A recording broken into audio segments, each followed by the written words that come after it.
we have a permanent magnet. Let me see how much it's going to take time. If it's going to take like 10 minutes, 15 minutes to teach it, I'll teach it, but I need to make sure, see how long it's going to be. Because lots of circuits, they have a permanent magnet, including, can you tell me one circuit that has a permanent magnet?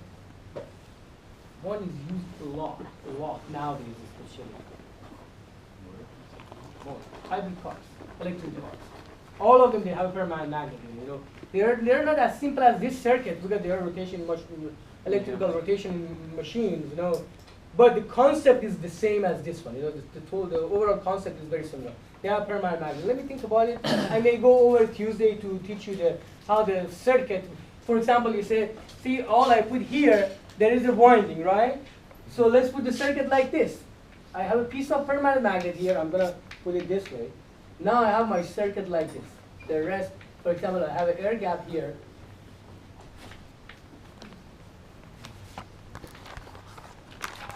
Right? There is no winding. But this is a permanent magnet. Right? Again, this one is going to generate flux in this sense. That one is forced. We bring something in. Basically, as soon as we put the winding around the core, we are generating a magnet, right? Very simple. It's going to be a magnet.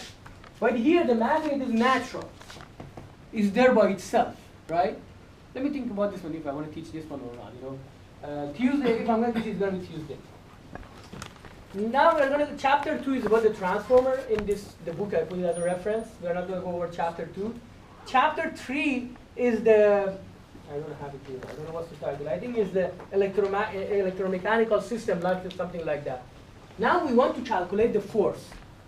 Just before we start teaching that one, let's think about this, what it is. For example, you have a magnet, permanent magnet, right? Let's say U-shape. And you have a piece of, you know, just I want to talk about this one. This is what we are going to talk about for this chapter. You have a piece of, you know, iron here, right? And you have a magnet. When you bring this one close to here, what is going to happen? It's going to absorb this one, right? It's going to generate force, right? To kind of, you know, absorb this one, right?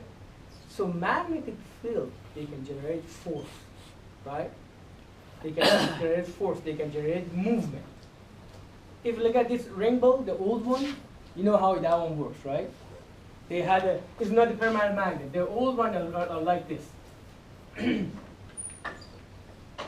is a U-shape like this, and they put an AC source here, and there is a spring here.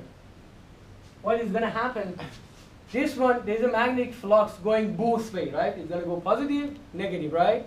When it's positive, it's going to bring it this way. When it's negative, it's going to go back. It's going to go like this. Dang, dang, dang, dang, dang. And usually there is a, you know, the cover. That one is, there's a small hammer. You know, hit that one is going to generate noise, right?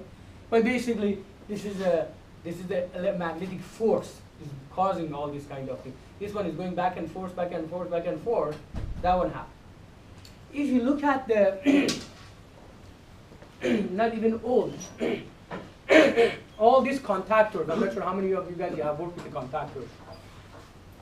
Have you seen power contactors? You know, they are pretty expensive circuits. Usually they can break, for example, 1,000 amps. They can break 1,000 amps. If you look at those ones, as I said, before starting this thing, I want to give you a little bit of idea what we are going to talk about. You know, because we are going to calculate the force and those kind of things. And you'll think, so what's the point to calculate all this force and those kind of things? Just give you a few of examples of this kind of thing. They call it magnetic relays. Let's consider this one. There is a piece here. All of them, they have a spring to put it back to the normal situation, to bring it back. But look at here, for example, there is a circuit here. Finally, this one is going to connect to a power circuit, whatever here. Now, the same thing here. There is something like this. So, if there is a short circuit here somehow, or not short circuit, you want to kind of, you know,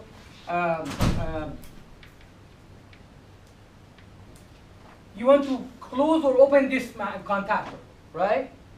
So for example, this is a normally closed. What I have here, see the wires are connected here, and this is a piece of a conductor. The current is conducting, right?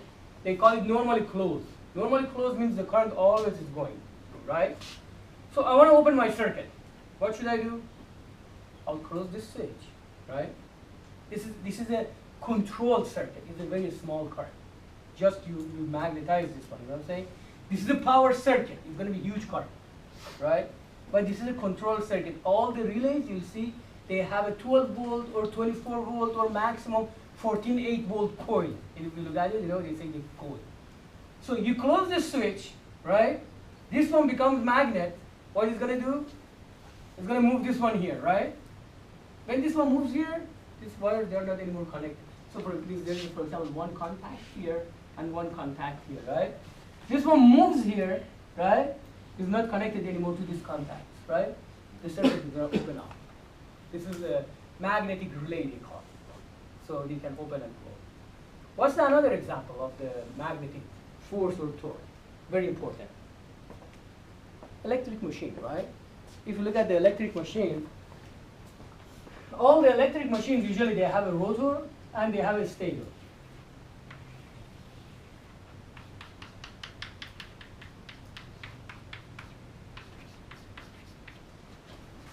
This is a piece of iron or a steel or something, right? There is a shaft here, right? This part can rotate. To rotate this one, you have to put a torque here or here, right? When there is a torque, this one is going to start to rotate, right? So to generate the torque, you need a magnetic flux in the circuit. This is what we are going to start to talk about. We'll start with a linear system. These are linear force. But these are rotational systems. We start with this one, and we talk a little bit about this one. And we'll explain it how we can generate torque in the system. So we want to calculate the electrical force and magnetic force. Magnetic force and magnetic torque. We are going to calculate those kind of things. That's the intention of what we're going to talk about for maybe today and Tuesday.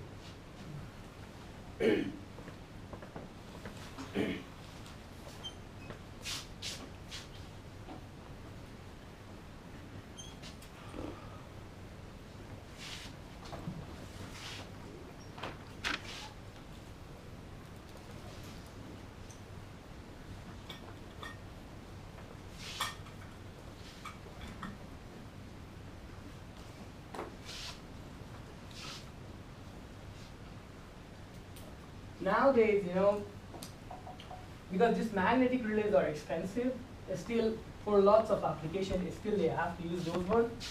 But when you get to the power electronics, wow, power electronics is an excellent field, It's replacing, it's solving lots of problems.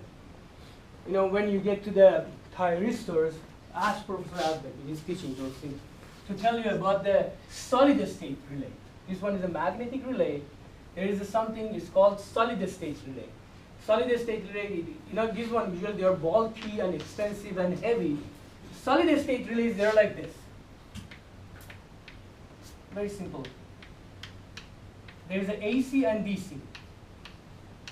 They call this one thyristor. When you get there, ask him. You can use this one. This is like a diode. To use it, to break the current, either this way or that way. There are two anti-parallel of them. They call it thyristor.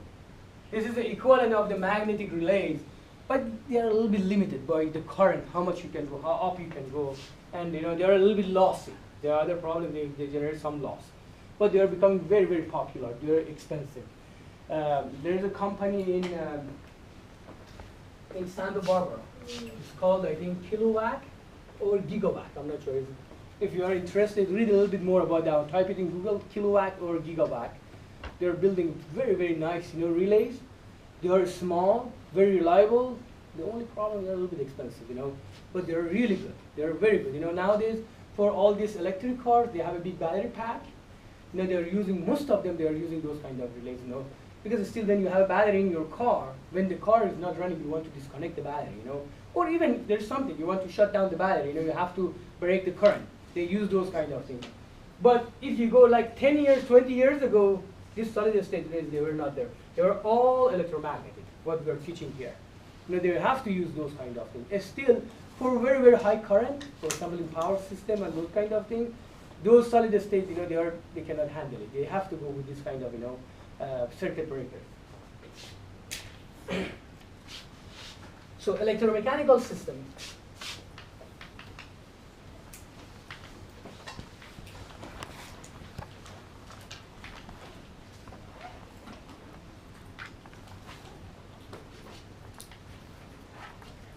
Let's start with a simple example I said.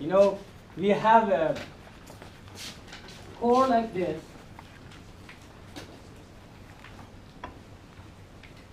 There's a winding here.